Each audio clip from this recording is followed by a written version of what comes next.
I grew up in Illinois. But you recently celebrated 20 years as a pastor in El Paso. Do you think it's important as a pastor to know the history of the city that you're ministering? Now that you mention it, but it hadn't crossed my mind for the last 20 years. So, yes. I can tell you where the first Chico's Tacos was. That's what matters. Well, you know, it is interesting. When I was a missionary leader, and we wanted to have a new leader in a city, and people were saying, well, let's talk with this guy or woman or whatever. My first question is, what is the name of the mayor of your city? Wow. And if they couldn't answer it, then it was back to the drawing board. So what are my multiple choice options here? In what year was El Paso incorporated as a city? We have 1856, 1873, 1901, or 1941. 1856. 1856? That's close. It's also incorrect. 1873 is the correct answer. Okay, but it was close. It was right next to the correct answer. Right. So, Pastor Randy, you are the host of Prayer and Answers on Saturdays, 1 p.m. to 2 p.m. Right. And you answer Bible questions. Yes. So you position yourself as being a bit of a biblical scholar. Is that correct? Wait, let me get Google out. No. Okay. That's not what you're doing on Saturdays, is it? Go on with the question. Let me Google that for you. Yes. It's always, hey, Steve, talk to him for a minute. And I hope not. Googling. Okay, so I think it's a simple question. All right. So you know Jesus' disciples, right? Yes. Okay, name as many of them as you can. Matthew, Mark, Luke, and John. Let me do this. That's just the gospel. So let me do the disciples. Let's see. It is Peter, Andrew, James, and John, Philip and Bartholomew. There's 2 Judases, and there's Nathaniel, and there's... I'm trying to keep track here. Okay, so you have Peter, Andrew, James, and John, Philip, and Bartholomew. That's 6. That's half a dozen. Now you got Thomas. Yes. And you got you've got Simon, another Simon from Peter. What was his nickname? The larger, whatever. The zealot. Yeah. No, sorry. Okay, and then you have 2 Judases.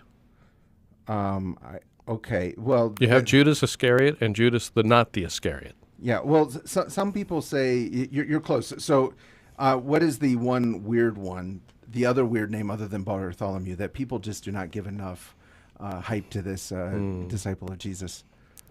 Other than not Nathaniel. No. It's I don't know. Okay. Well, I think you got all of them except for him. Okay. That's 11 out of 12. Okay. That's pretty good. You can't think of the other weird name. No. Thaddeus. Okay, Thaddeus. There it is. But let's give him some applause. 11 out of 12. Yeah. When you're on the spot, it's tough. Do you know what's really sad? I memorized it because one day I got a phone call at the church office. Yeah. 10 years ago. Mm-hmm. This guy calls and he goes, hey, can you tell me the 12 disciples? And I said, off the top of my head, I don't think I can. And he goes, and that's why I'll never go to a church.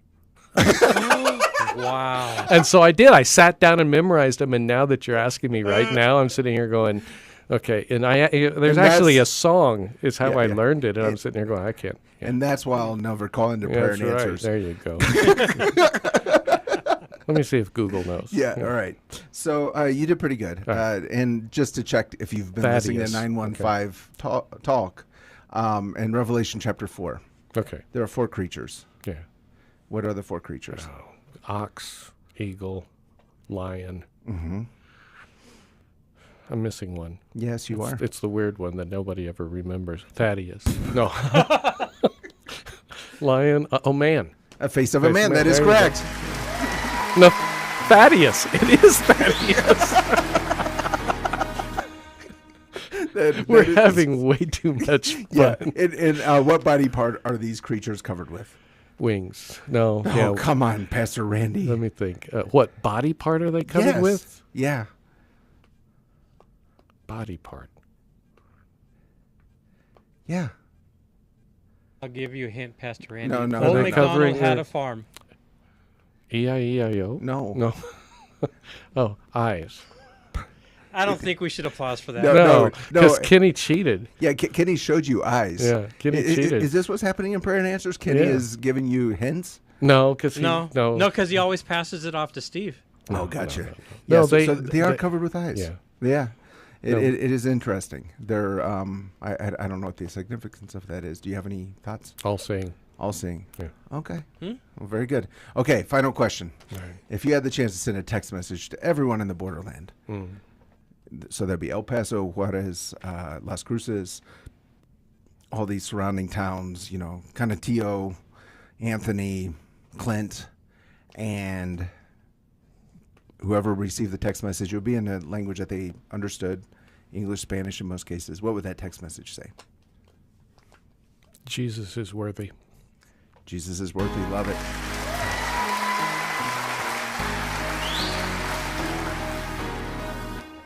Very good. So I love it. He is worthy. Pastor Randy, we're going to take a break, and then we'll be back. Do not touch that dial. Wow, the time really flies by, and here we are running quickly through our Friday. This is our Cornerstone Broadcasting Fall Share-a-thon, and it's the final day of our Share-a-thon. Folks, we are here. If you were part of the many who got on the ball and gave early in our fundraising event, can I say thank you? You are the type A type of folks who take charge and get things done, and get them done quick. And that's the attitude that has gotten us to this point. Thank you so much. Well, what about you? Maybe your type A has had you solving any number of problems for other issues, and good for you. Well, here's a situation where you can definitely help. At the end of the day, our Fall Share-a-thon will be in the books, and we need to finish strong. We need to be fully funded to face the challenges and opportunities that will come in the following 12 months. Would you take the lead and call right now with a gift worthy of your love for this ministry? Gifts of every size make up the tapestry of listeners here, and whatever your gift, be sure it will be a blessing, and it will be appreciated more than you'll ever know. Lines are open right now. Volunteers are ready to answer, so all we need is you. Move to the phone, would you, and call 915-779-0016. That's 915-779-0016. And let's show the borderland that we care about everyone, and we want everyone to know the love and to hear the name of Jesus Christ. 915-779-0016. 915-779-0016. It's our final day of Share-a-thon. Let us hear from you. We can't wait.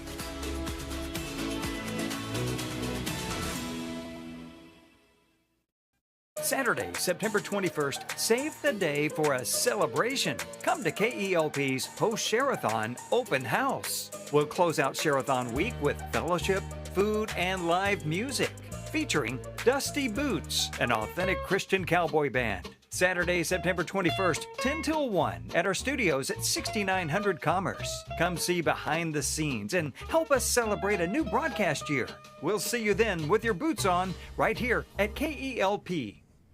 And we're back on 915 Talk. We're with Pastor Randy Smith, who is the host of 915 Pray, who I hope many of you are listening to, praying with. He's also the host of Prayer and Answers, which is 1 to 2 p.m. every Saturday here on KELP. And he's the pastor of Vista Hills Church. Yes. In fact, that one comes first. Oh. Yeah. Except for when you're at KELP. Okay. Yeah. So tell me, Pastor Randy, about how you were called into ministry. Yeah, so I felt God's calling when I was 16, and then I totally destroyed my life.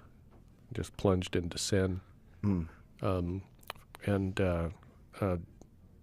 just totally ruined everything. And he restored me completely, forgave everything. Jesus just reached out and grabbed me and pulled me out of sin and set me on solid ground. And so I was happy just being a servant and felt like that calling, that ship had sailed. And also, I would serve him in any way he wanted, but not as a pastor. Why is that? I just messed it up. You felt you weren't worthy, or? Mm-hmm. Okay. That he deserved better. So as I would teach Sunday school classes, I was happy to do that, or I would go to the prisons and teach there, wherever I could serve him, as long as it wasn't being a pastor. And different pastors and different church members would say, we just are certain that you're called to be a pastor. We see the calling on your life. And the other thing was, I didn't want to hurt people. And I'd seen when pastors make a mistake, it does a lot of damage. Right. And I'd already messed up once. What happens if I mess up again and now I'm a pastor? So I would just say the last thing the world needs is another pastor. And I'll serve him any other way. The last thing the world needs is another pastor. That's how I felt, yeah. And so, but one day I just was so oppressed by the Spirit of God. So I'm walking with him. I'm loving him with all of my heart. And reading my Bible, and I'm in prayer, and I'm serving wherever I could, just not as a pastor. Right. And I just was feeling such a calling. And what do you mean by that? A pressure, a drawing, for pastors? For pastor, yeah. For a pastoral role. Yeah. You're supposed to be a pastor. And so I said to the Lord that morning, I said, if there was some way that you could prove to me that this isn't my imagination, that it's really you, without any doubt whatsoever, and if I knew it was you, then I would know you would, that I wouldn't mess it up. And so if somehow I would submit to it, I would become a pastor. Because to me, it wasn't something to be sought after. It was something you were going to submit to. Not because it was a horrible role, but just because I was unworthy, because just the way that I felt about it. So anyway, I went to work that day. And when I went to work, the boss said, I was working at a car dealership. I was the used car salesman, or used car manager. And he says, General Motors is on strike. I'm out of cars. I got 2 managers. I can only keep one, and one's my son. So you're fired. Okay. And when I went home, I walked home, because that means I'm out of the car too. I got 3 little boys. We're in Carlsbad, New Mexico. No family, now no job, no car. And so I'm walking home, and my wife was in the front yard raking the leaves, and I hadn't told her what I prayed that morning. And all I'm thinking right now is I felt like I'd been kicked in the gut by a mule. I'm fired with 3 little kids. You're in Carlsbad. Yeah, and okay. So she's raking the leaves in the front yard, and she just looks up, and out of nowhere she goes, "We're being called into the ministry, aren't we?" And I'm going, I don't know what's going on, actually. I just need a minute to think. And I went inside to get a glass of water. And now my mind's back to, hey, you prayed this morning, and the phone rang. And it was a businessman from El Paso that I had led to the Lord many years ago. And he called, he said, "Listen, Randy, I'm just so sure you're supposed to be a pastor that if you answer the call, if you need to go to school, I'll pay for it. If you need to live with me, if I need to provide for your family, whatever."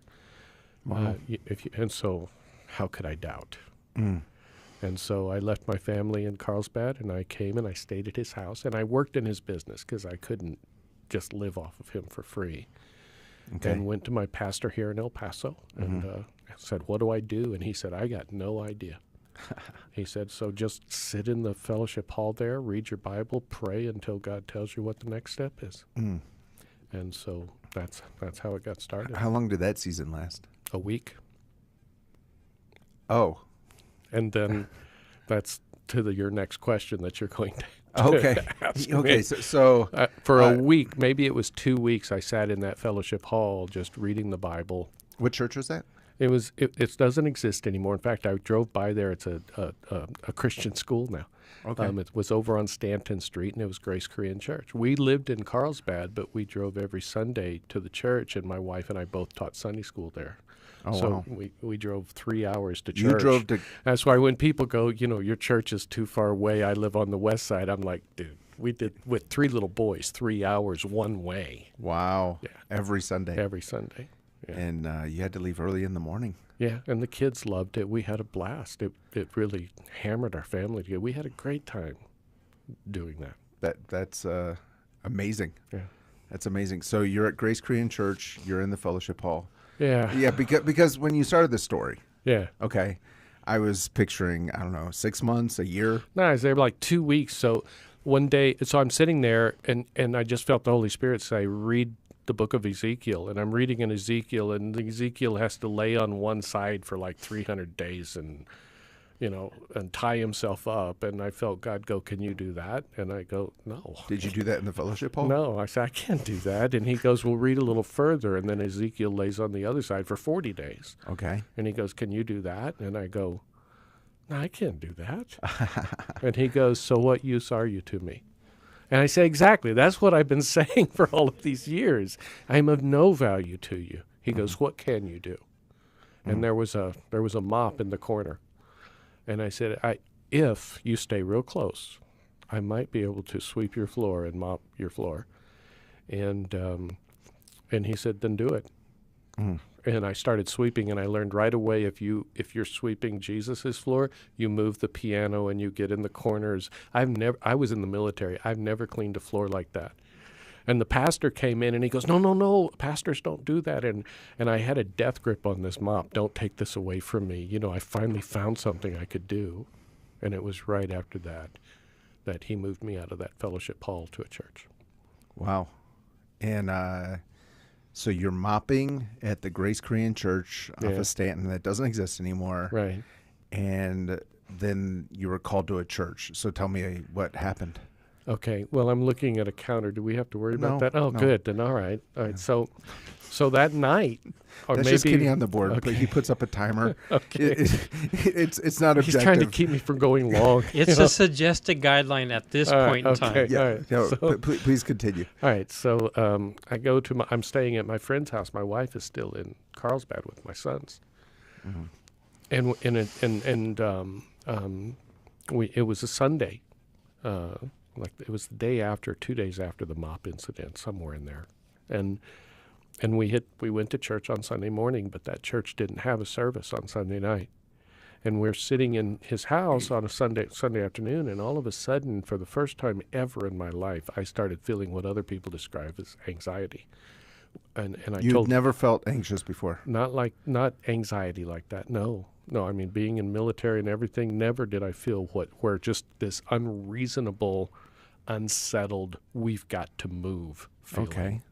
And I tell him, we need to go to church. And he goes, Randy, there's no churches open. And I said, there's got to be a church open somewhere. And all the churches had decided, they called it killing the sacred cow. We don't open on Sundays anymore, Sunday nights. Sunday nights. And so I used to go to church on Sunday night. yeah, that was, I mean, when I grew up, that's what. That was the thing. Yeah. So I said, there's got to be a church open somewhere. And he goes, no, there's not. There's no. And I said, look, I feel like the ceiling's going to fall in. We have got to get out of this house right now, get in the car, and go find a church. And so he goes. Wait. I'm sorry. I'm sometimes a little slow. Yeah. Remind me, who is this man? The guy who called the businessman who had this called is the me businessman. and said, And you your know, family's there with you that Sunday. no, my family was. Still in Carlsbad. Yeah.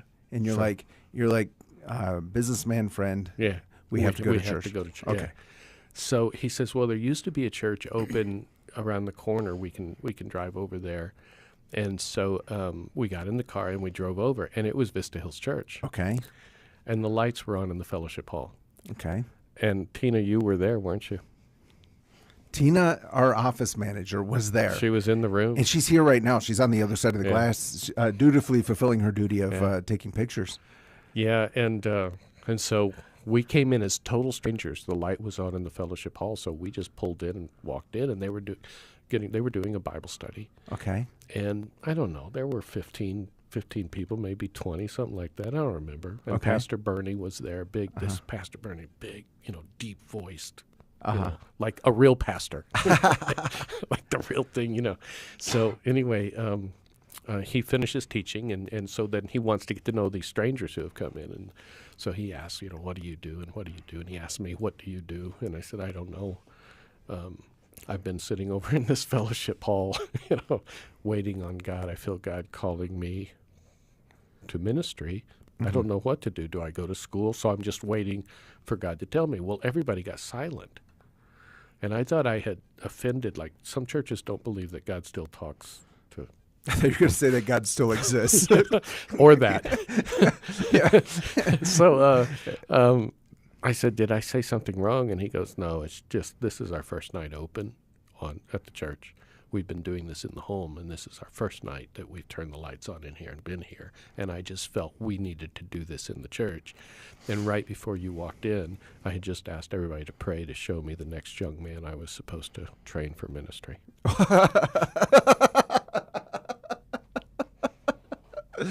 That's great. So, did you laugh? Did you cry? Did you? Was it awkward? Like, what do you do?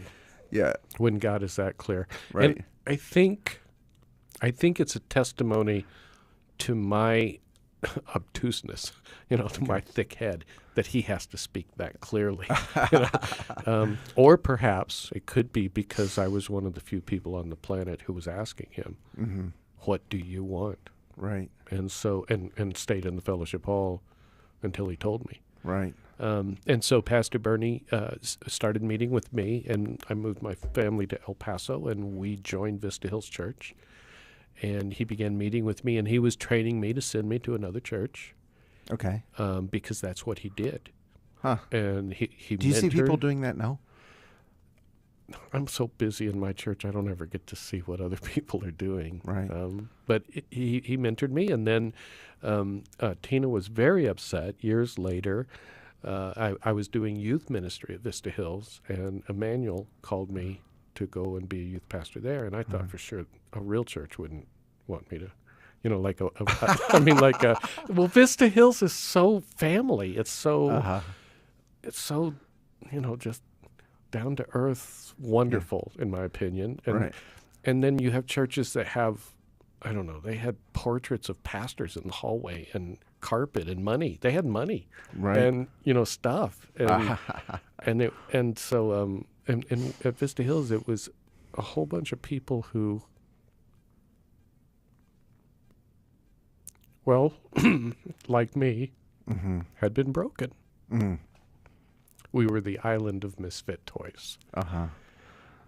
And Emmanuel was like, these were proper. I mean, they wore ties and stuff. And I just couldn't believe God would take me there. And He did. And Tina was very upset, saying, why would you take the youth pastor from this little bitty church to this, great big church? Well, I am a member of Emmanuel, and just a funny aside, slightly amusing. Last Sunday, there was a couple that visited, just a wonderful, older, retired age couple who showed up, and I saw them, and I was like, clearly they had gone to Emmanuel before, and they were really excited to be there. To be back, because they were taking selfies and this and that. So I walked up to them, I said, tell me your story. And they said they had been married at Emmanuel 45 years ago. Wow. And so it was just such a wonderful couple, and he was wearing a suit and tie. Emmanuel doesn't do that anymore, but yeah, it was a lot of fun. But I think that was a different era. I was there for 18 months, and then it was very clear after the 18 months that God was done with me being there. And He very clearly. So you were the youth pastor. Yeah. And he very clearly was saying, resign. Okay. And so I resigned, and I was bivocational. Okay. And I was used car manager over at the Suzuki dealership on Montana. Suzuki. Yeah. And so is that a good car? It used to be. It used to be. They don't exist anymore. Yeah. You don't see so many Suzukis anymore. So I go to my office, and one of the elders from Vista Hills is there. I've not seen anybody from Vista Hills in 18 months. So you resigned, and you went after resigning. 5 minutes, I drive to my office. Okay. And he's sitting there waiting. Your office for me. at the Suzuki dealership. He's waiting for me. And I go, wait, who? I'm sorry. He's an elder from Vista Hills. An elder Hills. from Vista Hills is waiting for you at the car dealership after you resigned. Yeah. So Okay. I go in, and he goes, listen, I don't want to interfere with whatever God is doing. His name is Gene Fatouche, and he's Okay. still an elder at Vista Hills. Okay. He said, I don't want to get involved with whatever God is doing with you. I don't even know how to ask the question, but Pastor Bernie is getting ready to resign, and the elders just wondered if maybe God would call you to be the senior pastor. And I'm going, dude, I just resigned 5 minutes ago. I'm free to. You're like, can I take a sabbatical first, or? And there was no sabbatical. And so we took a year, and Pastor Bernie would slowly hand off more and more to me, and I would take on more and more. And at the end of the year, so I basically became the associate pastor, and we just slowly traded roles. And at the end of the year, we had a special Sunday, and he preached the first half of the sermon, and it was about Elijah dropping off the mantle. Mm-hmm. And after he preached the first half, he had this Hebrew prayer shawl, and he dropped it on my shoulders and goes, "It's all yours now." And my knees buckled. Wow. The responsibility. Tina on the board, were you there when that happened? Not Tina on the board, Tina, the office manager. Were you there when that happened? Yeah. She's nodding her head. And then I preached the second half of the sermon, which had to do with there are seasons, and now there had been all of this time of preparation for the church for years, and now he had a job for us to do, and that we were to become a hospital where people would come in all beat up, and and we would put them back together. We would disciple and minister, and we would do this mostly on Wednesday nights, and then when the next ambulance showed up, so to speak, they'd get off the gurney and they'd help us work on the next person. And that's what we did. We turned Vista Hills into an emotional hospital, and just took the broken. All right. Well, let's take a quick break. We'll be right back with Pastor Randy Smith. Do not touch that dial. Saturday, September 21st, save the day for a celebration. Come to KELP's Post-Share-a-thon Open House. We'll close out Share-a-thon week with fellowship, food, and live music, featuring Dusty Boots, an authentic Christian cowboy band. Saturday, September 21st, 10 till 1 at our studios at 6900 Commerce. Come see behind the scenes and help us celebrate a new broadcast year. We'll see you then with your boots on right here at KELP. 915-779-0016. 915-779-0016. That's your primary number to call right now. This is the last hurrah of our Cornerstone Broadcasting Fall Share-a-thon, and there's always a group of what we call radio thrill seekers out there. You're the folks who love to wait till the final hours and minutes of Share-a-thon to call with your gift. It is a crazy time when we're seeing totals add up and gifts of every size come in. It's exciting, no doubt about it. So if you are a thrill seeker, well, come on, let's see what you've got. Call 915-779-0016. That's 915-779-0016. We know you want to give special amounts to honor people as well, and that makes Share-a-thon so very special. Maybe it's a birth date, maybe it's age, maybe it's a years of marriage. We know that you love those personal details, and that makes Share-a-thon so personal for us, so thank you for sharing. We have all the reasons to give, but what we don't have now is much time remaining. May I ask that you call right now and help put us over the top to be fully funded for the year. This is so very important. We've got phone lines are ready. We've got volunteers ready. I know I'm ready. So if you are ready to make an enormous impact, not only on this ministry, but for our city, our community, and the entire borderland area, now is your time. 915-779-0016. 915-779-0016. It's Share-a-thon time on Cornerstone Broadcasting and KELP. It is Share-a-thon time Yes. with Cornerstone Broadcasting. We're raising money this week. So we're right at the tail end of the Share-a-thon. And I would love to hear the phone ring. We can hear it through the glass, even as we're talking here with Pastor Randy. So the phone number is 915-779-0016. If you've been putting it off all week, now is your time. And if you're a crazy introvert who just doesn't want to talk to Dora, these wonderful ladies, to Gay, to Betty, then you can go to KELPradio.com and look for that Cornerstone Broadcasting donation link. But we're here with Pastor Randy Smith of Vista Hills Church. He said that's his number one thing. Yeah. Which makes me sad because I thought his number one thing was 915 Pray and Prayer and Answers here at KLP. You know, you should think about that, how gracious the church is to say, when I told the church, I felt God telling me through everything I have to the radio station. And the church is saying, go minister wherever, however. I should think about that. You should think about that. No, joking aside. Send a card. Yeah, joking aside, I am incredibly grateful to Vista Hills Church. And I had the opportunity recently to visit Vista Hills. Yeah. And it was your 20-year anniversary of being the pastor. Right. And so at Vista Hills. So tell me, Pastor Randy, what are some of the lessons you've learned over the past 20 years of being a pastor? Well, you know, Blackaby wrote a book, a workbook that many people have used called Experiencing God. Andrew Murray has written books about humility and total surrender. Oswald Chamber, his biography about doing what is in front of you, just focusing on that. All of those things are amazing truths that you can use as a tool to serve the Lord.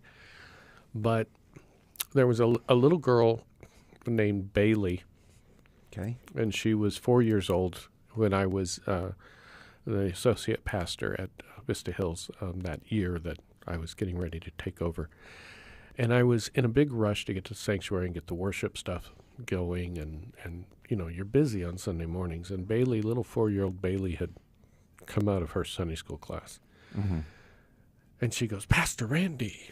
And I think she was one of the few people that called me Pastor Randy. You know, I was just Randy to everybody else. I was afraid to ask, what were they calling you? Just Randy. So anyway, Your Holiness. She goes, did you want to hear my memory verse?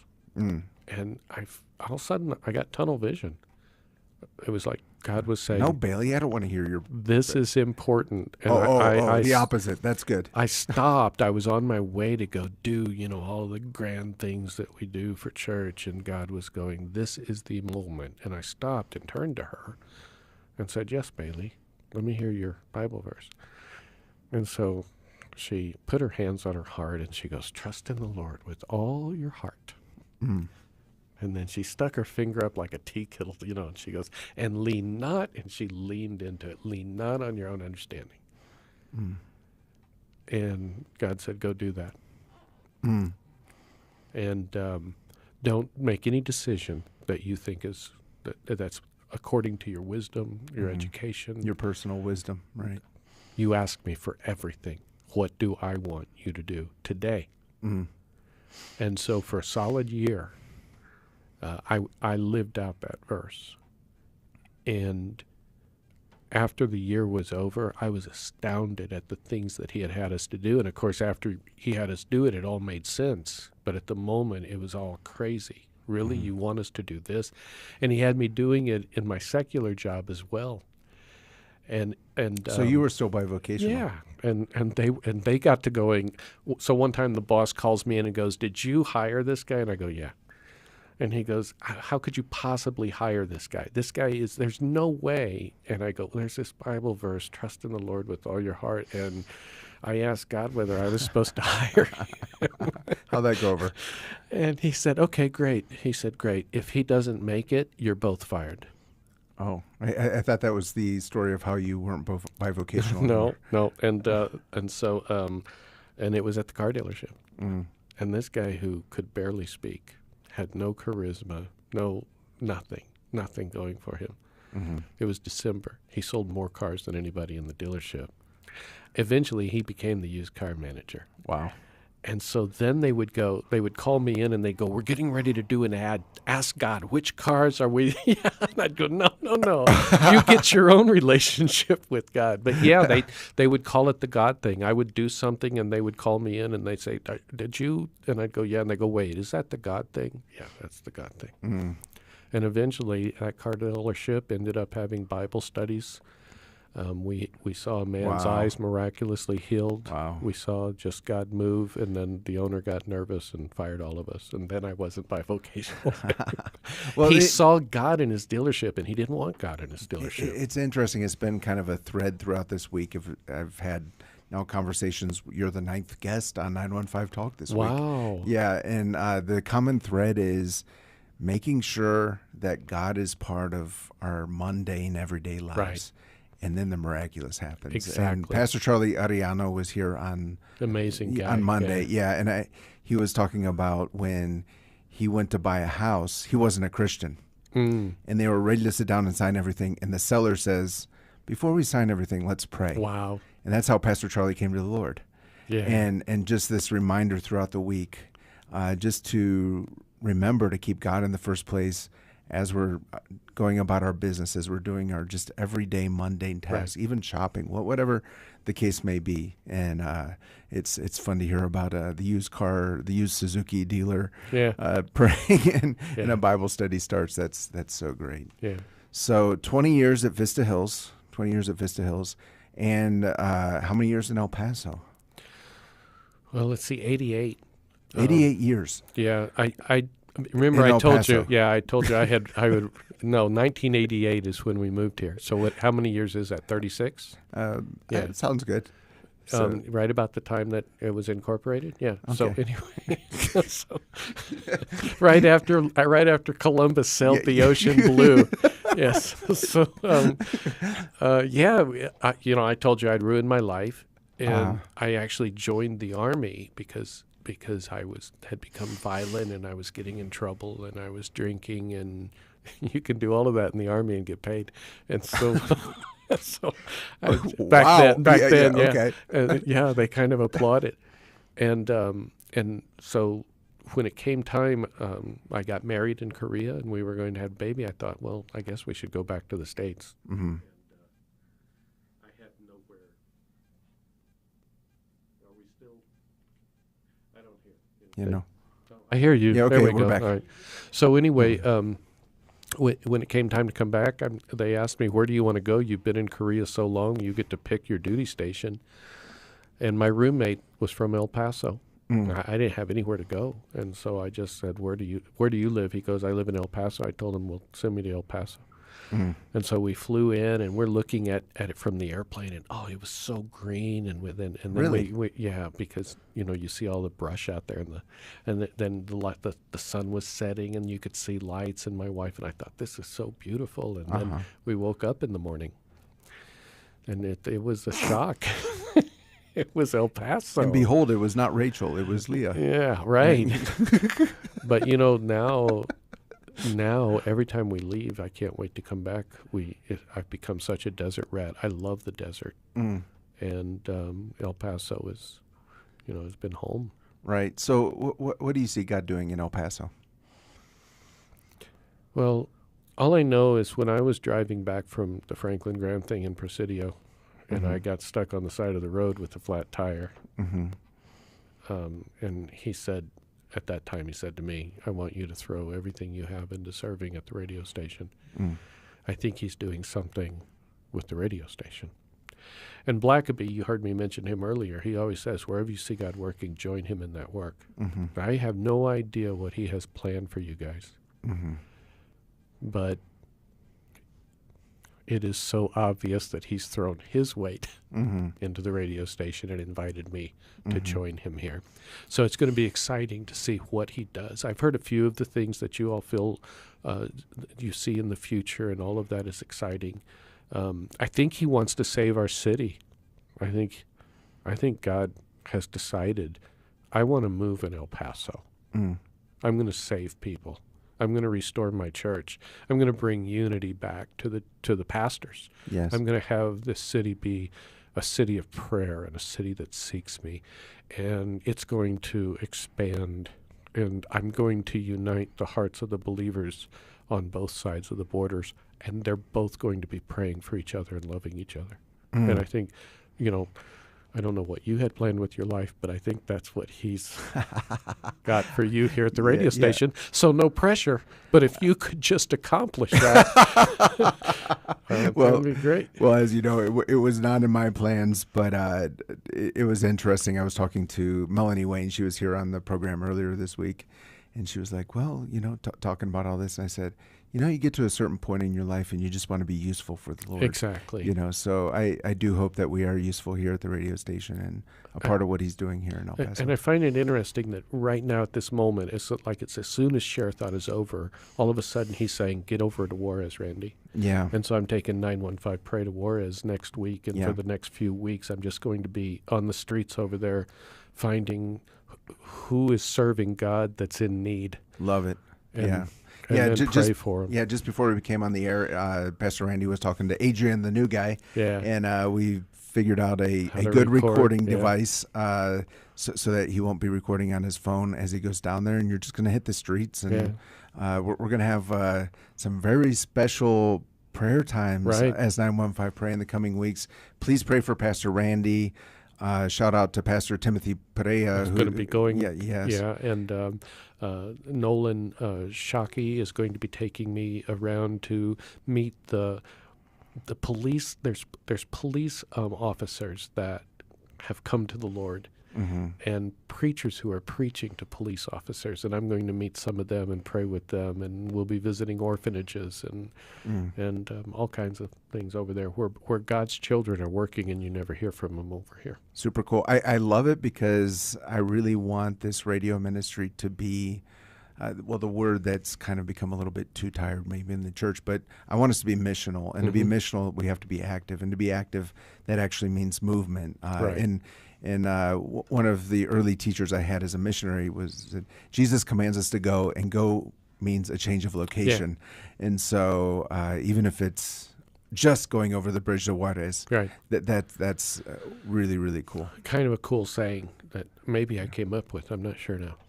Wow, this could be original. I don't know. Anyway, it was, and I think I said it in a sermon one day, and it stuck with me. You can't. It's probably original. Yeah, you can't follow Jesus and stay where you are. Mm. We all want to stay where we are. You can't follow Jesus.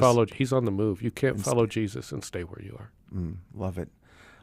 So we only have a few minutes left. Yeah. The premise of this program, 915 Talk, is the world is looking at El Paso. What will we say to the world? Right. You came from Illinois to the desert. You became a desert rat. You love it here. What would you want to tell the world about El Paso Jesus that maybe they don't worthy. Know? He's here. He's here. Yes. He's active here. Amen. And everything is going nuts. Everything is going crazy all over the world, but Christ is the source of all sanity. Yes. And he's here. Yes. And so come to El Paso and walk with Jesus. Or invite him to your town after you see what he does here. Yeah, one of the really cool things about the desert is it does kind of strip everything away. I think there's something spiritual about it where, it's you and God. There's not a lot of the other things that you'll find in other places. Yes, right. And it will be interesting to see how the Lord will lead the church with a big C here in El Paso. And I wish every Christian radio station that has this type of format, a teaching format, I wish every one of them had a 915 Pray only for their area code. Yes. It would be so cool if the believers were praying for their community. I thought a lot about that, and it's interesting. A lot of area codes, it doesn't work. You're right, because how do you do 5:05? Yeah. It's too early in the morning. Yeah. Well, 5:05 p.m. would be fine. But or if it ends with 2:14 or a number that's higher than 60. Yeah, that wouldn't work. You're right. But it's I think we have convenient times here in the 915, so 9:15 a.m. I don't always hear it in the morning, so a lot of times, just as we're falling to sleep, my wife and I put a radio next to my bed because I work at a radio station now, and we just turn it on, and that's the last thing before we fall asleep. Yeah. And it is a really cool thing you're doing. I think it's so exciting to meet so many people who are now joining in with the prayer. I'm hearing about that all the time, and we'll see what God has in store. So we've been with Pastor Randy Smith. Thanks for coming into the station today, Pastor Randy. I was actually here. No, but you're welcome. No, I did. I drove back here, right? Yes. So just as a reminder to everyone, we are having the open house tomorrow from 10 to 1, 6900 Commerce here at KELP. Come and see me. Yes. I want to meet people. Yes, Pastor Randy will be here. Dusty Boots will be here. It's going to be a really fun time. We're really looking forward to it. And as we always say at 915 Talk, love your city, love your neighbor, and give God all the glory. This has been 915 Talk. You have been listening to 915 Talk on KELP Christian Radio. To listen to past recordings of 915 Talk, just visit KELPradio.com and click on the 915 Talk link. Until next time, love your neighbor, love your city, and give God all the glory.